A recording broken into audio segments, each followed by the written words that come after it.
Hello, and welcome to the second webinar in our series based on the new Oxford University Press book, Putting Purpose into Practice. My name is Nick Gulliver, and I'm part of the Economics of Mutuality team. The recording of last week's introductory webinar featuring Paul Polman is available to watch on our website, purposeintopractice.org.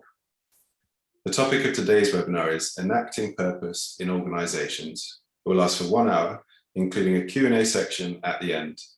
Please submit your questions through the Zoom Q&A function at any point during the session. We will be focusing on chapters 10 through 15, which you can read online for free at purposeintopractice.org. Following the webinar, do make use of the discussion space in the LinkedIn event where you can interact with other participants. In next week's webinar, we'll be looking at measuring purpose with Saïd Business School's Robert Eccles and Judith Stroll, alongside the president of Royal Canin, Loic Moutot. Perhaps take a moment to invite your network to join. You can do this with ease through the LinkedIn event by clicking the Invite Connections button. I will now hand over to the book's editor, Colin Mayer, who is Peter Moore's Professor of Management Studies at Saïd Business School. Thank you. Thank you, Nick, and hello and welcome to today's webinar. My name is Colin Mayer. I'm Professor at the Saïd Business School, and for the past 7 years, I've had the great pleasure of leading the Economics of Mutuality program in Oxford with my colleague and friend Bruno Roche, the head of the Economics of Mutuality and former chief economist at Mars. It's my great pleasure to welcome you to this second in the series of webinars to launch the book that represents the culmination of the 7-year partnership between Oxford University and Mars Catalyst, now the Economics of Mutuality. The program on the Economics of Mutuality, which we've done with Mars and EOM, has sought to identify a new concept and way of doing business that addresses the growing failure of business to tackle the issues and problems that confront the world and the growing problems that business is causing the world. In the first session last week, we discussed the source of the problems with Paul Polman around an incorrect conception of the nature and purpose of business. That ill-conceived notion relates to a purpose of making money that puts profit first and everything else second in realizing them. What the Economics of Mutuality book does is to reverse that line of causation and says that it is a purpose of solving problems that comes first, and profits derive from that. The purpose of business is about helping us to solve the problems we face as individuals, customers, employers, and investors, as societies, communities, nations, and continents, and the natural world, the environment, species, and our natural habitats. And to do so, in particular, in a form that is commercially viable, financially sustainable, and profitable. So we define in the book the purpose of business to be to produce profitable solutions to the problems of people and planet, and not profit from producing problems. Today's webinar turns to enacting purpose, and we have an outstanding group of speakers to talk on the subject, 2 of whom have contributed to chapters in the book. In subsequent webinars, we will be considering how to measure purpose, its adoption in Mars, the role of investors, of education, the new business model, and leadership. We'll be bringing together a wonderful array of speakers from academia, business, and finance from around the world to discuss these ideas and exemplify their experience of them. As Nick said at the beginning, we very much hope that this is going to be a very interactive session with you asking questions through the Zoom Q&A function. So please do send your questions in throughout the session. I'll now hand over to Nadia Terfous, who is Managing Director of EOM Solutions in the Economics of Mutuality. She was previously a partner at McKinsey, and before that, an economist in the French Ministry of Economy and Finance. Nadia will introduce today's session and speakers. So over to you, Nadia. Thank you very much, Colin, and welcome to everyone. So like Colin pointed out, I think we have seen last time that the profit maximization approach is less effective than an approach based on mutual relationships for society, for the environment, but also for economic performance itself. We have hopefully passed the stage of debate about whether it is the responsibility of businesses to address social and environmental challenges. And the question today is about the how. So what should companies, what should boards concretely do to actually enact purpose? And I will now introduce our first guest. We have three wonderful guests. I'll start with Alastair Colin-Jones. Alastair, you have been supporting the implementation of the Economics of Mutuality within companies, as well as researching and teaching the Economics of Mutuality. Previously, you were a knowledge manager at the School Center for Social Entrepreneurship at Saïd Business School. And prior to that, you were involved in the setup of a social enterprise. You're passionate about building bridges between cultures, worlds that don't necessarily speak to one another. You do that at a personal level, being half British, half Singaporean, but you also apply that to your work, bridging silos between the academic research and business practice. My question to you is the following. Since the 2008 crisis, many movements have actually emerged to challenge financial capitalism. And the Economics of Mutuality has counted 180 movements in the responsible business space. So I would like you to help us understand what are the commonalities across all these movements in terms of philosophies, approaches, offerings, and how the Economics of Mutuality position itself in that space. Thank you. Thanks so much, Nadia, for your introduction and your kind words. I love that introduction. I'll ask you to do it again for me, I think, in the future. Yeah, I think this is a key task to undertake, because I think it's a totally fair criticism of this kind of purpose space at the moment to say that purpose washing is a real risk, that it's messy and busy, and it's sometimes hard to bring clarity to, what is offering something that is genuinely trying to transform our current capitalist system, what is tweaking the way that businesses work on the edges, what is papering over, plastering over a massive crack, when we really need to be engaging with some foundational questions around how our economy is functioning. And I think the proliferation, as you said, 180 different types of responsible business movements is a staggering number. And I would say that actually those were only focused on the UK and the USA. So if we were to expand that to other geographies, to places like South Africa, where I know that the movement is growing, to places like Brazil and Argentina as well, where the movement again is growing, and not to mention places like China as well, then that number could be closer to 500. And so I think we're really in need of a way of on the one hand capturing sort of how these movements are proliferating, who they're working with, and what that looks like. But also on the other hand, especially when it comes to this question of how, and thinking of businesses as the key kind of lever for change, the key agent of change within this space, what is it that businesses really need to think about? How do they need to be equipped, and to do what exactly, if we're going to realize this ambition of a more purpose-led, more responsible capitalism?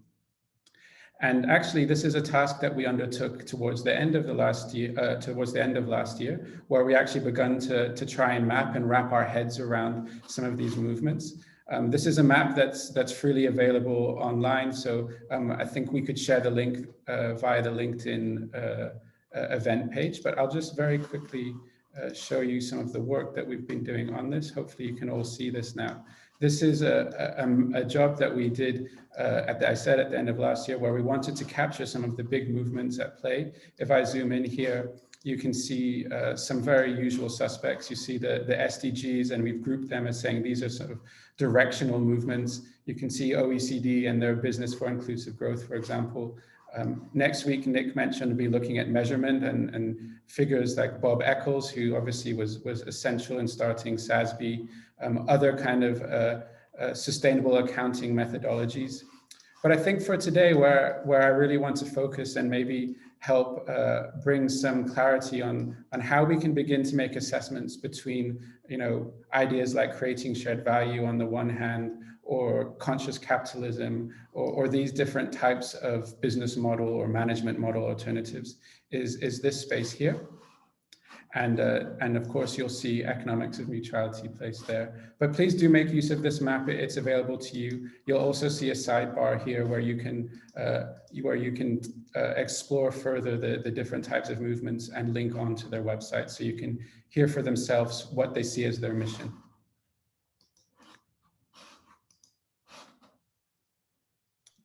Thank you very much. At first glance, you can see that these might look like very similar movements where, that have a lot of the same language, have a lot of the same framing, maybe even offer a lot of the similar tools. So I think it's a really important question that you ask, Nadia, around, well, how do you begin to distinguish between the two? And I'd like to actually introduce a word that is another buzzword, and maybe that's a bit risky, but the word is paradigm. And actually an Oxford economist and Professor John Kay said that there isn't a more abused or misused word in all of management than paradigm. Basically saying that it gets thrown around without much thought. But I think if we actually recall its original usage by the philosopher of science, Thomas Kuhn, I actually think that it can give us a very useful and quite quick way to make some important assessments. I think the key starting point here is to say that all of these movements are in some way making the argument that they're going to help companies get to this place of operating a more responsible, purpose-led form of capitalism. So they share that goal. That's a very clear commonality. The trick is that it's not so simple as visiting their website and seeing if they make this claim or not, and then deciding if they're similar or different. The key and the reason why I raised the thinker Thomas Kuhn is that he says, well, if we really want to use paradigm as a way of thinking about this transition for our economy, and obviously he was applying it to science, is to think of it in three levels. The highest level being the meta paradigm, which is where we have our core assumptions. And if we were to apply that to capitalism today, I think that core assumption might be articulated something along the lines of shareholder primacy. And then at the next level down, we have the sociocultural level, which is where we have the principles and the habits and the values of the paradigm. And, for capitalism today, we might think actually that's where profit maximization exists. And then the lowest and most concrete level is what he would call the construct level.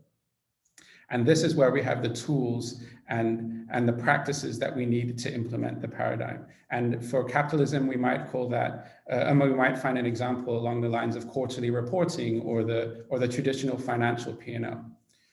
And I mention these levels because I think really this is the best way of beginning to separate out what might look like very similar ideas from a high level versus when you get into the details, what actually materializes as being quite different contributions to this transition to a more purpose-led responsible capitalism. Now, Thomas Kuhn says a paradigm shift requires changes at all three levels. A dominant paradigm cannot be supplanted by a new one if the challenge is not applied and connected at all three levels. And I think this is a really key insight, because I think we've gotten to a point where we have as a community, as a global community, we recognize that the core assumptions of today's shareholder primacy capitalism are not good enough. The verdict is in, as it were, as you said, Nadia, that capitalism today, as currently formulated, is broken. We need to challenge those assumptions. There's real agreement on there, and the debate isn't at that level anymore. The debate is actually at the subsequent levels. So in Kuhn's language, in the socio-cultural level and the construct level. And when we think about the application of things like creating shared value, I think where EOM and some of these ideas, conscious capitalism as well, differ is that EOM has quite consciously contributed to each one of those levels, and therefore is trying to really create the conditions for this paradigm shift to occur, whereas some of the others contribute, again, within the existing paradigm where profit is still the driver, but we want to do a bit of social impact. So in a way, and I know my colleague will talk about this, just trying to shoehorn in some practices around purpose or around impact without really changing the real mindset or the real driver of why the organization exists. And this is why the conversation about purpose needs to be connected with how you actually implement purpose. And so I think if I was to walk you through the contributions that EOM makes at each level of the paradigm, at each level of Kuhn's paradigm, I would say that at the highest paradigm level, shareholder primacy is challenged by the ethic of mutuality in EOM. So this idea that it's not about shareholder primacy, it's about creating a mutuality of benefits for all stakeholders. At the sociocultural level, where we have profit maximization, I would say that EOM is challenging profit maximization with the idea of delivering value across multiple forms of capital. So social, human, natural, as well as financial capital. And then at the construct level, EOM puts forward new tools like the mutual P&L that we'll hear more about next week, and what we'll hear about shortly, ecosystem orchestration. And so EOM has, as you see, is contributing some substantial aspects to each of those levels. So the potential for a paradigm shift to occur is when there is sufficient challenge at the meta paradigm level. And as I said, we're at that point. But it actually doesn't, that shift actually only happens when the new assumptions are practicable. So this really puts the emphasis back on practice. Because if individuals and corporations can't practice that new form of capitalism, the dominant one will never be dislodged. And this is the big idea of Kuhn, that a paradigm shift is not just dependent on a new big idea, it's dependent on that big idea being able to be practiced. And so I think if I was to have one final point and a question to all of us, it would be that the success of all of these models and the success of our transition to a more purpose-led capitalism actually depends on our answer to one question. Do we have the desire and the commitment and the courage to practice the assumptions of a new purpose-led paradigm for capitalism while another one still remains dominant? Thank you so much, Alastair. And I think it's really important what you mentioned about, obviously, I would say the philosophical part is important, but equipping also the companies with concrete tools is also what will allow this paradigm shift to actually happen. So to make things, I would say, more concrete, I'd like to invite Yassine and Ouarzazi to join us. So Yassine, you have 15 years of experience in various business analytics related positions in different industries, consumer finance, automotive, FMCG industry.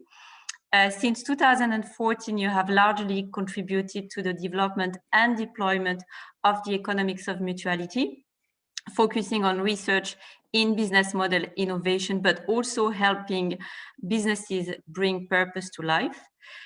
You are passionate about technology and education, and you have contributed as a volunteer to the French translation of Khan Academy, a non-profit with the mission to provide a free, world-class education for anyone, anywhere. Yassine, in the book, Putting Purpose into Practice, purpose is defined as making a positive impact on a specific target group outside rather than inside the corporation.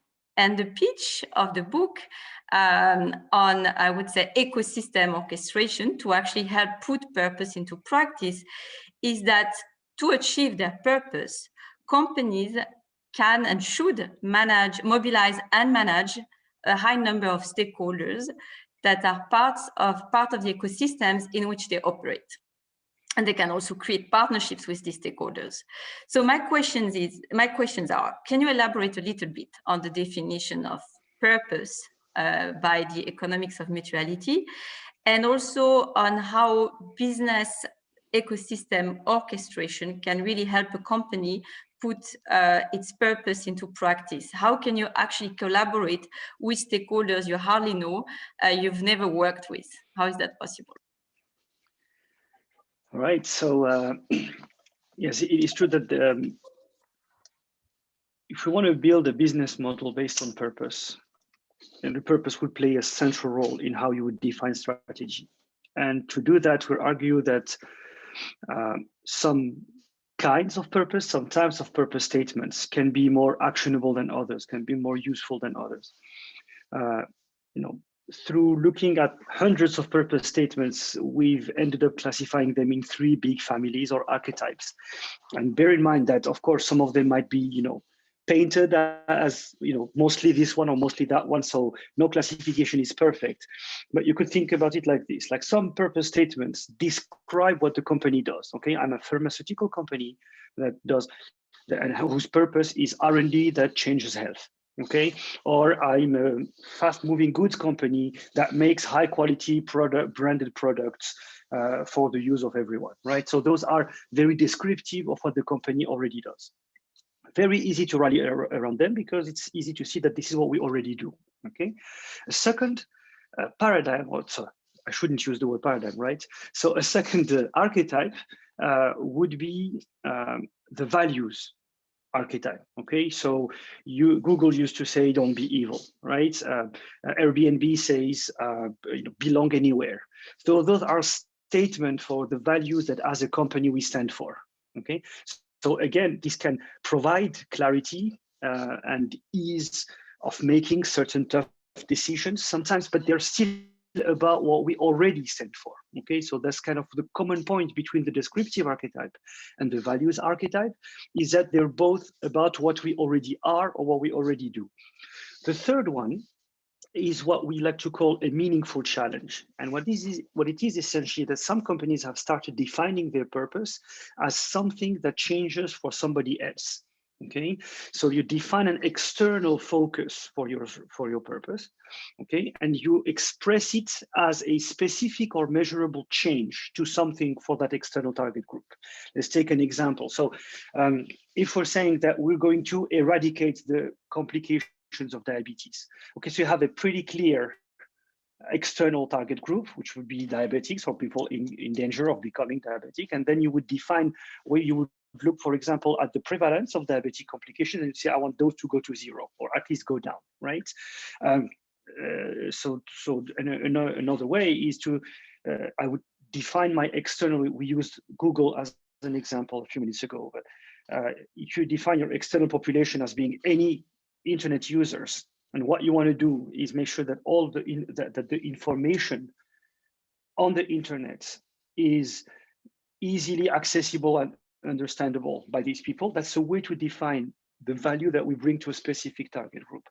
So by defining an external target group, so this is what we call outside in, and defining a specific outcome that changes for them, we create what we call a meaningful challenge purpose. And what we're arguing here is that this meaningful challenge purpose is an actionable starting point for strategy and purpose-led growth. So whatever your purpose is, and for some companies, it's very hard to get to a level of a meaningful challenge purpose, because let's think of huge companies like General Electric, who do both MRI machines and consumer credit. So you can expect them to have the same unique purpose for all of these business units. We're arguing that at the level of the business unit, you should have a purpose that is a meaningful challenge, that describes something that changes for somebody else. Because once you've done that, you're able to look at what are the factors of that change? What are the factors influencing diabetes? Okay, so chances are they are not only the medication that the company makes. What are the factors that influence, let's say, I don't know, malnutrition?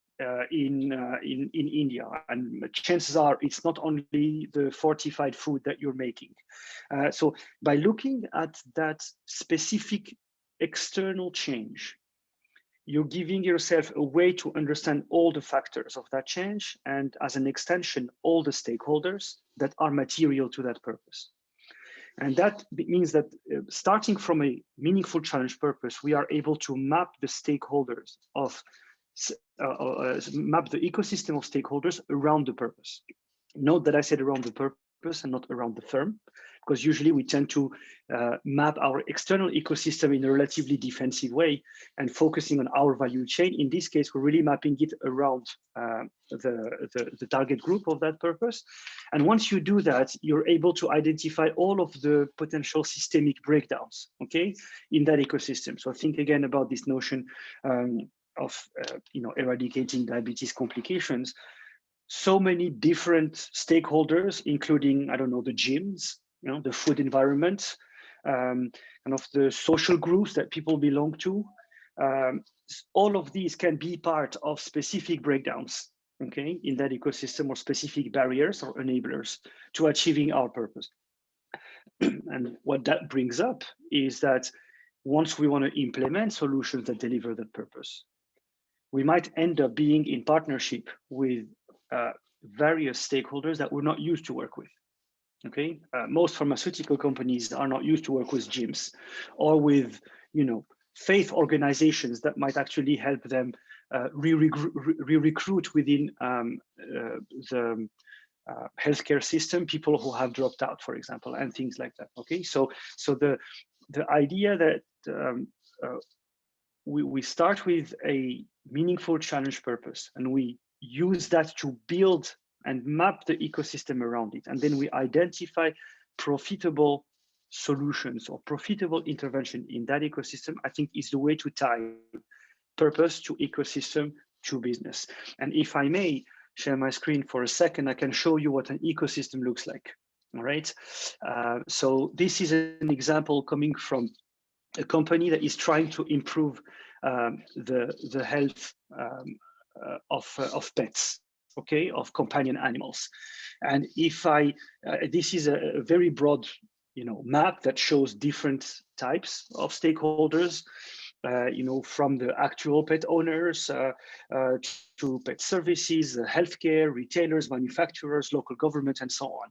As I zoom in a little bit like Google Maps, you can see that we have more and more stakeholders appearing there. And if I zoom in even more, what you see appearing here, and that might look very, frighteningly confusing at first sight, is basically an inventory of all of the key challenges, we call them pain points, that these specific stakeholders experience. These are the pet owners, and you have a list of key issues that they are facing, and you have a similar list for veterinarians or nurses, similar list for shelters or animal breeders, like similar list for specialized stores or retailers, for groomers, trainers, sitters, etc.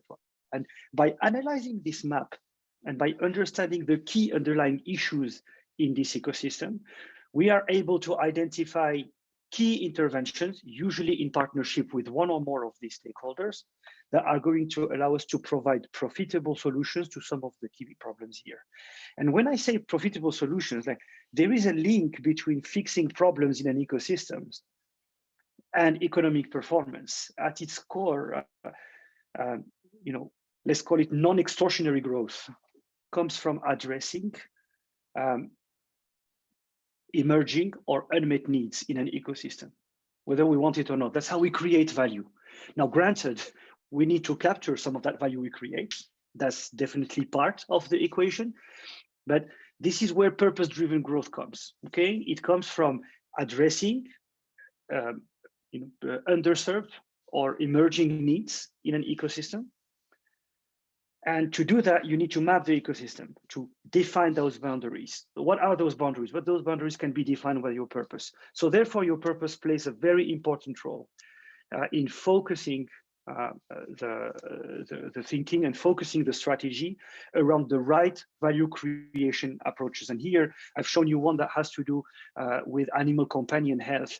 I could show you a different one around children malnutrition in rural India, when we have all of the stakeholders participating into the daily life of children in rural India, along with their pain points, and therefore help us identify where are the areas we can choose to intervene in, with which partners to actually improve the situation of malnutrition in India. We can be looking at you know, the ecosystem of home improvement. And again, that gives us a completely different ecosystem of different players and different stakeholders and different pain points for each one of them, and so on and so forth. So here, what I try to show to you here is just that we can use purpose as a lens to understand the landscape, the universe, where we're going to be able to create value by addressing specific needs in that ecosystem in a way that would deliver both purpose and profits or economic performance at the same time. Thank you so much, Yassine. So I understand purpose is about addressing a meaningful challenge for someone else outside your organization, and that meaningful challenge needs to be defined at the right level to be powerful and specific enough, i.e. Or e.g., I should say, at the BU level, typically.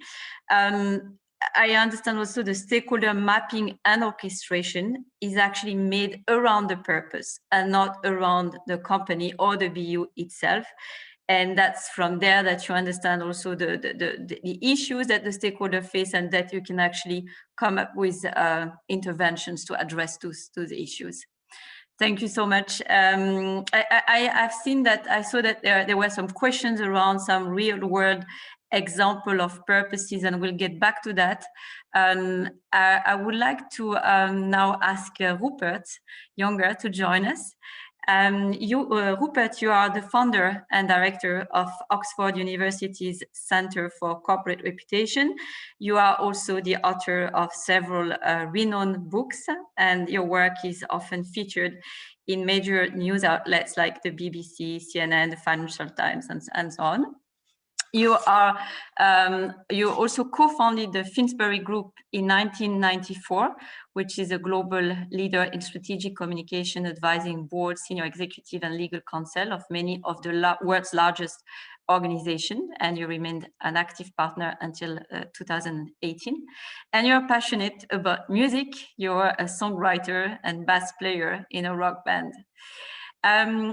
Rupert, I saw that a few months back, there was a survey that basically mentioned the fact that 80% of board members were aware that they needed a better level of engagement with stakeholders to govern more effectively. At the same time, they also said that only 50% of those board members believed the crisis would accelerate the shift to stakeholder capitalism. Now, my question is, can we say that board members are really aware of the importance of purpose-driven transformations for companies? And what should be the role, and how can we get them to do more than they currently do? Well, thank you very much, Nadia, and a pleasure to join everyone, and also to listen to my two colleagues earlier, some really great points. To directly answer to your question, boards absolutely are focused on taking purpose seriously. I chair something called the Enacting Purpose initiative, which is an initiative between us and the University of California at Berkeley, British Academy, and a number of other strategic partners. And it's very clear from nearly 2 years of work on that boards regard purpose as a central issue for them to be dealing with. And really there's two things I think that speak to that, because the right question is why? Why now? Why have boards suddenly got the purpose bug? The first is the context, is that businesses have been called upon and are being called upon to do so many more things that governments traditionally used to do. As government spending has withdrawn across the world, it's interesting, you take a look at government spending in the US as a percentage of GDP has fallen 17% in the years 2010 to 2018. And that gap in government spending has had to be filled by organizations. So organizations have got to understand much more clearly what parts of society they have a role to play in. So the context, that's the first context point, which I think is really important. The second point is that boards now are so much more hyper connected and hyper pressured around these issues than they've ever been. The activism that they face from stakeholders has never been higher. And finally, shareholders are getting in on the act too. The investor community, mainly I think because they've also got pressure from their trustees and from the asset owners and the trustees of those asset owners. They're starting to understand that purposeful investing is actually what their members want. So boards are now, they're hyper connected and they're seeing a lot more pressure points. So I think that's the context as to why boards are now taking purpose much more seriously. But I think it's important to understand what it is that boards think purpose is, because it's clear that if you start thinking about purpose as being something that you do after you've dealt with the real business, then you've not really dealt with purpose at all. Purpose then becomes marketing or CSR activity. And boards of directors are acutely aware that for the last 50 years, they've been accused rightly of meddling on just treating that as a purpose as an offset, as opposed to a strategic driver. And what's really changed in the last, I think, 10 years since the financial crash is that boards are having to address this much bigger context for where purpose is applied. And purpose is now, it's now very much talked about within corporate boards as being a driver of strategy and not a driver of marketing. And in our next report for the Enacting Purpose initiative, we're making it very clear that that has two dimensions. First is as a North Star for boards. What is it that boards should be aiming for? It comes back to Yassine's rather delightfully eloquent and beautiful statement around this meaningful challenge. So there's that idea of purpose as a strategic North Star, but also purpose as guardrails. What should organizations and boards stop themselves from doing because it doesn't meet their stated purpose? Boards are now becoming much more aware that actually the biggest pressure points and failings of boards often comes when they pursue activities that are seemingly very profitable, but actually are not part of their core skill set. So this idea of purpose as a strategic investment and as a strategic aligner, so it provides a North Star and also guardrails. But now there's a big but here, which is there is methodological and definitional opacity around purpose. Lots of people think purpose means different things. And I mean, Yassine, I think, put it really nicely, but he actually identified, I thought quite helpfully, the first thing I wanted to say, which is, he first of all talked about some people have purpose as a descriptor of what the business does. Well, actually, that's called strategy. Or if you like, some people call it the corporate mission.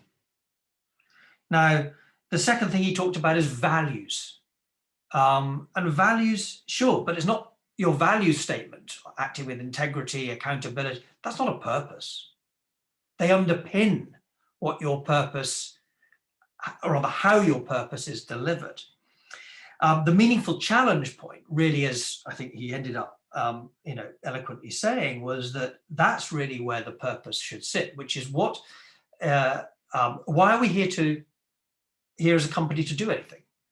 I mean, companies, I go back to the very foundations of the corporation 2,000 years ago. Corporations were founded originally in ancient Greece to deliver on state projects, to raise taxes, collect and organize funding for the building of infrastructure.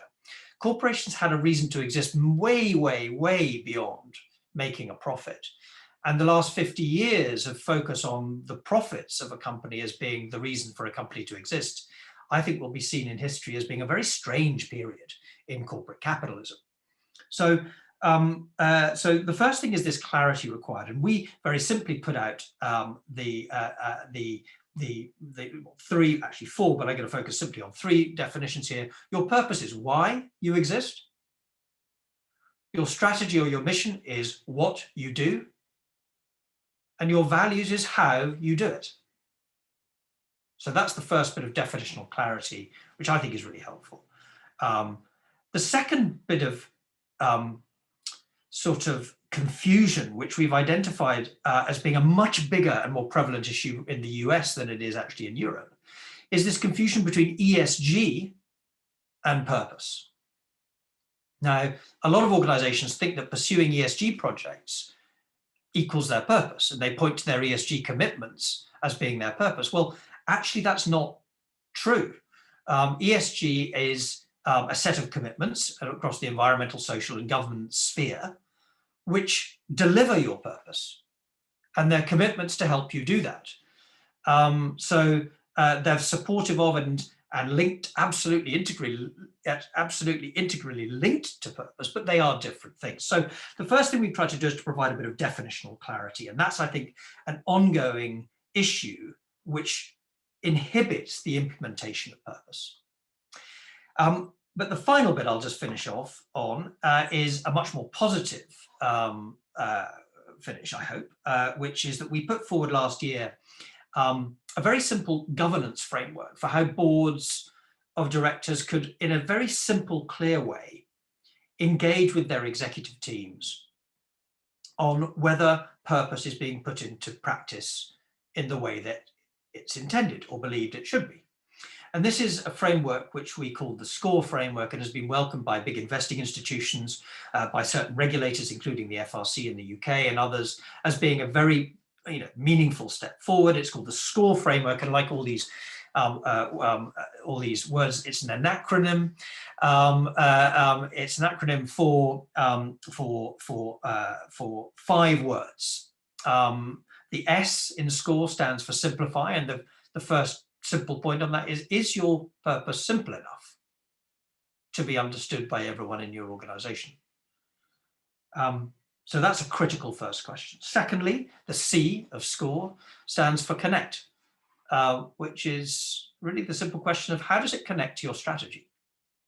Because if it doesn't connect to your strategy, then it's going to be at risk of being deemed purpose as marketing. The O in SCORE stands for own. So the simple question that the board needs to ask is, who owns this? Where does it sit within the organization? If anything's to be governed, it needs to have accountability and ownership. The R of purpose stands for reward. Be rewarded. Is it rewarded in appraisals? Is it rewarded in promotions? Is it rewarded in remuneration? How is it actually rewarded? And the final, the E of SCORE is exemplify, which may seem obvious, but actually it's been an incredibly powerful final point. We need to tell stories about what we do. We're a storytelling humanity. For thousands of years, storytelling has been the way in which ideas and connectivity partnerships have flourished through storytelling. So that's our SCORE framework. It's a practical look at how boards and executives can actually check to see whether purpose intent is being matched by purpose practice. Thank you, Nadia. Thank you, Rupert. So the good news is that I understand boards understand that purpose is the North Star that will drive strategy, that should drive strategy and the guardrails. The less good news is I think there is still a lot of education to be made around what purpose actually means and how it can really, what it needs to be actually enacted and reflected in the strategy. It's not a description, it's not the ESG matrix, it's not just a value statement. And also the question, a bit of work also needs to be done to make sure that boards effectively work with their leadership teams to actually put purpose into practice. I would like now, there was a question that I would like us to respond to around the framing, the purpose. Could we have, and I think it's a good point following your intervention, Rupert, on confusion on purpose. Can you share some real world examples of meaningful challenge purposes currently in use. And I was thinking that Yassine and Colin could give us some example of those purposes and how the companies have actually orchestrated the ecosystem around that purpose. Yeah, so if you want me to... Who starts? Maybe Yassine, yeah. and then Colin? Yeah. Okay. So all the ones that I gave you were actually kind of real ones, you know. Eradicating diabetes is one for Novo Nordisk. Making the information of the world accessible and useful is actually Google's one, right? Effective solutions to malnutrition is the one from a company called NutriSet. All of those. So another one more recently, like from the company Royal Canin, which is to improve the health of cats and dogs. It doesn't need to be very complicated. I would say it doesn't even need to be very inspirational to be a meaningful challenge. Okay, there is a real estate company that says that we want to make property acquisition stressless. Okay, so it's things like very easy, like or stressless home improvements. All of these are very simple ways to say, I want this to change for this external target group. Okay, and I hope these are giving you a few examples of what it could look like. But it's not there is nothing particularly magic about it, but it's very important that it be outside in and specific. Yassine, do you want maybe in 2 minutes tell us a little bit about Mahindra? And I know it's hard in 2 minutes, but in 2 or 3 minutes, what Mahindra has done, what it is. Yeah, so Mahindra is a very large corporation in India. We're talking about the example I can give you is about their a startup, spin-off startup they created called Mahindra First Choice. And it started with the idea to improve mobility among the lower middle class of Indians in big cities. Okay, so they're focusing on the mobility problem, noting that for that specific economics layer, mobility was highly correlated with employment. Okay, so they say we're going to try to address that as our meaningful challenge. And they started by doing this whole process of they identified the key stakeholders and they tried to address some of the key breakdowns in there. Okay, so they ended up around some solutions surrounding used cars, or used vehicles in general. And what was really striking with the way they've done it is that they really built all of the services and the platform around existing ecosystem breakdowns that they had identified through their approach. So one of the biggest one is the trust deficit between buyer and seller. Okay, so what's the condition of the car? What's the problem? Am I paying the right price for it, etc. So in India, there was nothing at that time that looked like a price benchmarking system, like you would have the Blue Book in the US or the Argus in France, or that you have in many mature markets. And in order to do that, you needed to capture transactions. How do you capture transactions? Well, transactions happens at dealers. So they needed to create partnership with dealers, okay, to gather those transactions. The way they've done it is that they have identified some of the key pain points of those dealers. So remember, stakeholders and pain points in those zoomable maps that I showed you. They went into say, okay, there is a critical way that we can solve this trust issue between buyer and seller, which is by capturing transactions in partnership with the dealers and provide everyone with this price benchmarking system.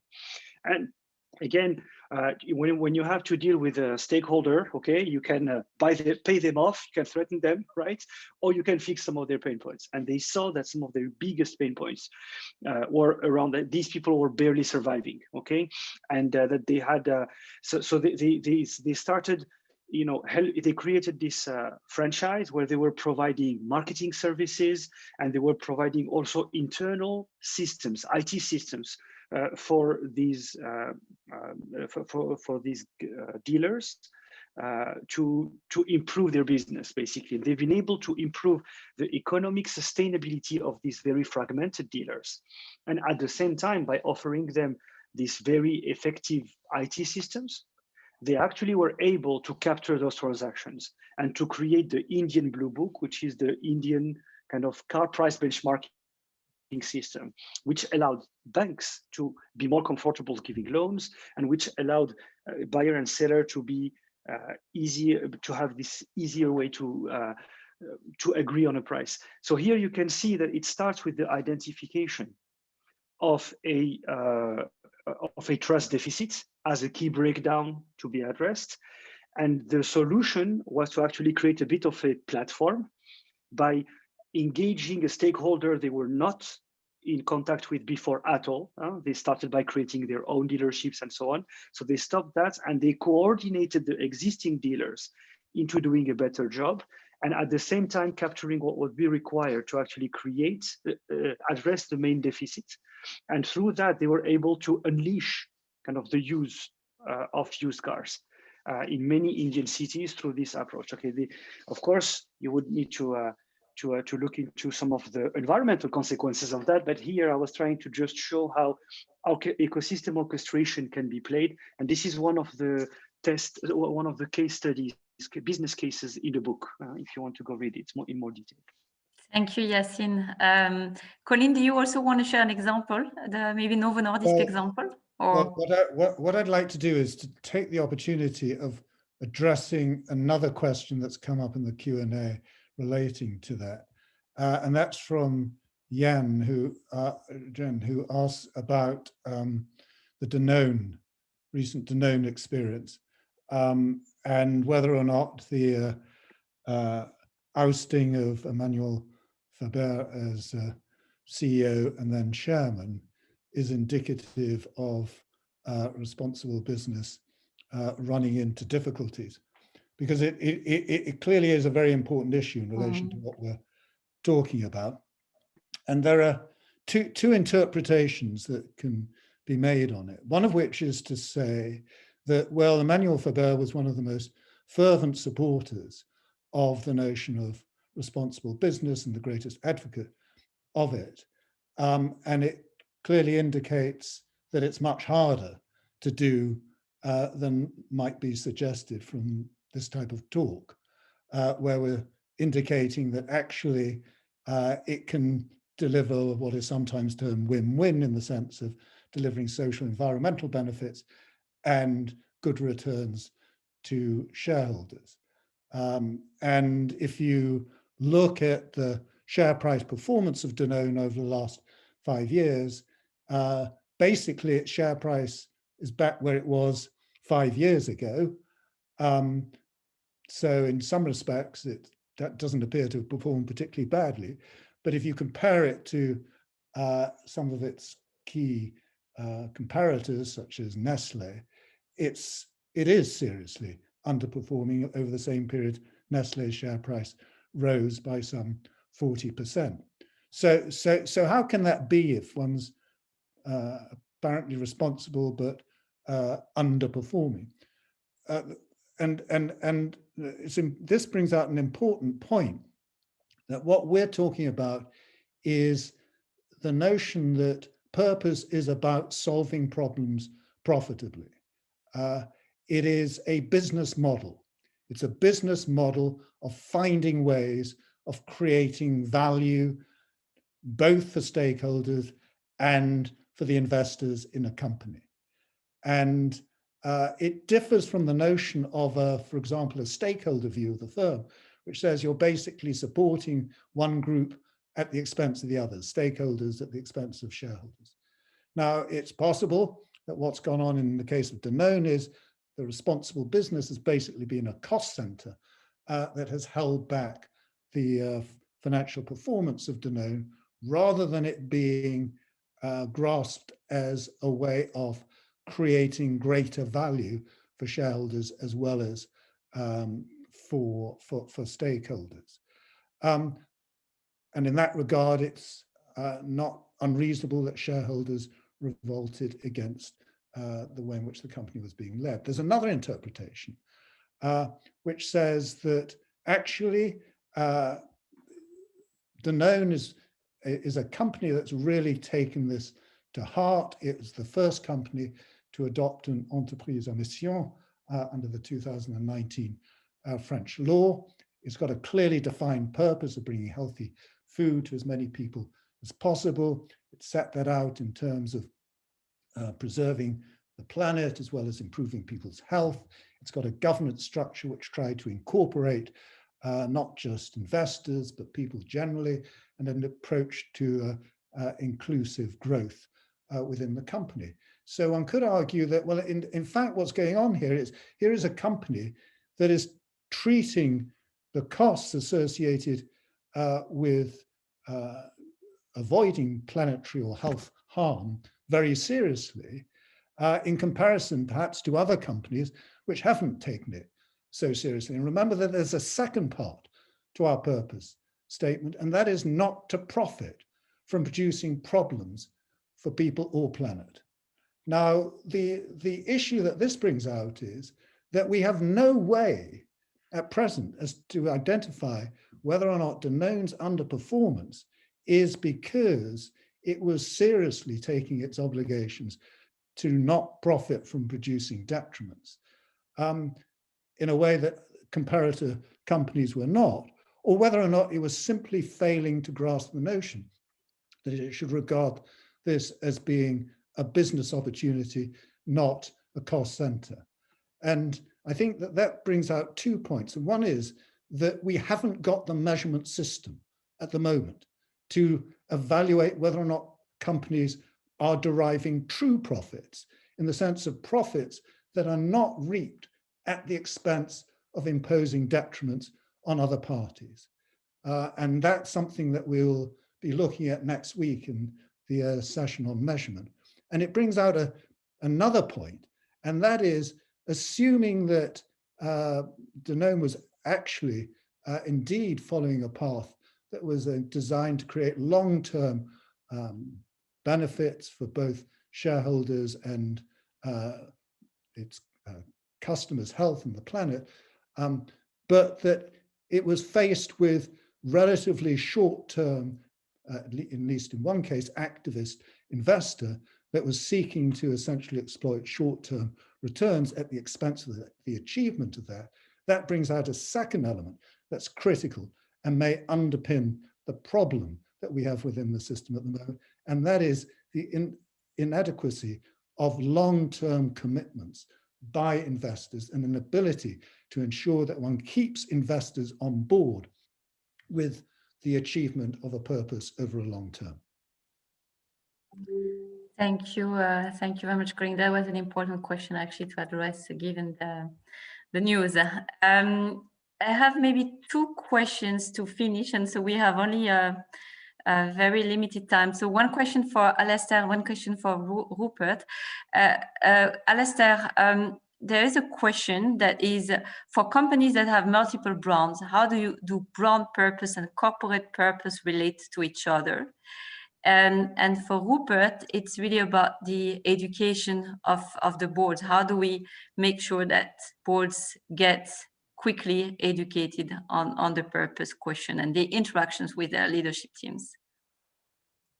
Thanks, Nadia. Yeah, I'm happy to go first. I think it's a great question. And there's probably two answers to this question. I would say the first one is to think of Yassine's sort of 3 archetypes again. So the meaningful challenges, the values, and the descriptive, and then to reflect on the size of the organization. And you know, we've worked with various size organizations, but predominantly with large multinationals. And in a business of that size, I think when you're trying to reach for a meaningful challenge and have that cover multiple geographies, multiple types of products, multiple business units, I think that's a very ambitious ask. And actually, you can tend towards something too high level. And then as Rupert was saying, it becomes increasingly detached from strategy. So I think an approach to making sure that you maintain that attachment to strategy, that you continue to be ambitious towards identifying a meaningful challenge, is to think of purpose in different levels. And so you might have quite a high level corporate purpose. And I can mention, you know, Mars's, which is the world we want tomorrow starts with how we do business today, which would be something that is firmly in the values arena. And it represents sort of I guess in Rupert's language, some of the boundaries of how the firm would like to operate. But that's not enough in our thinking, because it remains too generic for strategic purposes. And we'd want to take that thinking, unpack that thinking, make it more specific and make it more outside in as you work through the organization. So if you went from a corporate level to a segment level, and then again down to even maybe a business unit level, or in your case, a brand level. And I think you really need to do the work of kind of architecting that type of approach to purpose, and not being against the different types of values, but different types of purposes, but recognizing that different formations of purpose have different roles to play, and the meaningful challenge articulation is really at home with strategy at the business unit, and I would say the brand level as well. Thank you, Alastair. And I'll pick up the second question. So the question was how to educate boards, and also how to connect that with what the business executives are doing. Two great questions. I mean, first, I think on the boards, I'm very optimistic. I think boards, this is happening now. Boards are changing and they're changing their outlook and their perspectives and their discussions, partly because they have got the whole issue of the context pressure that I talked about. There's now, there's now many more serious regulatory customer investor demands that they take purpose much more seriously. So that's definitely happening. But also I think it's because of the natural refreshing of boards, and it's better in some countries than others, but where you see more diverse boards, you're seeing much better conversations starting to emerge. And that diversity in boards is two things. It's age, because age and perspectives matter. You know, I've spent the last 30 years working in and out of business where the entire dominant narrative has been shareholder value. Generations who come behind that actually have got a chance to challenge that much more fundamentally. And as boards become younger, I think you're going to see that changing. But secondly, I think boards, you're getting a much greater diversity of thought as the diversity itself changes. And that's incredibly positive and powerful. So are boards getting it? Yes, I think they are. And it's a structural change. And secondly, a really excellent question about how you link boards to the executive, because you can't have a puppet master without strings attached somewhere. And if boards sit and talk about something and the execs go, yeah, that's great, but we'll get on with the real business, that's very damaging for the purpose debate and discussion. So connecting what boards, oversight and governance and light touch guidance is to what executives actually do in practice is an absolutely central question. Again, I'm actually fairly kind of positive on this, in that I think that executives are now seeking to not just deal with questions from the board, but they're seeking to own it and leverage and define purpose themselves. They're seeking to own it so that it pushes up to the board, as opposed to them receiving things from the board. What I'd like to see more of would be a link in the R in the SCORE framework, the rewards framework bit, because I think that when you start linking executive pay and executive promotion much more tightly to purpose-led activities, as for example, and I know they're big examples, but Patagonia does this under Rose Marcario, who's just left, but Unilever have done this under Paul and are continuing, in a very strong way to do this under Alan Jope. They actually link performance, rewards, and remuneration to purpose-led activities. So unless that happens much more systemically, then I think we're going to see slow progress at the executive level.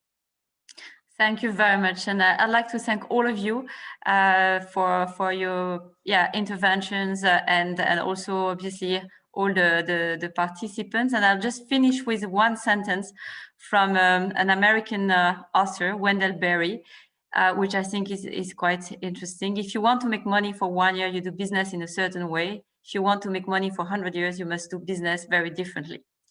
We'll finish on that note. Thank you again.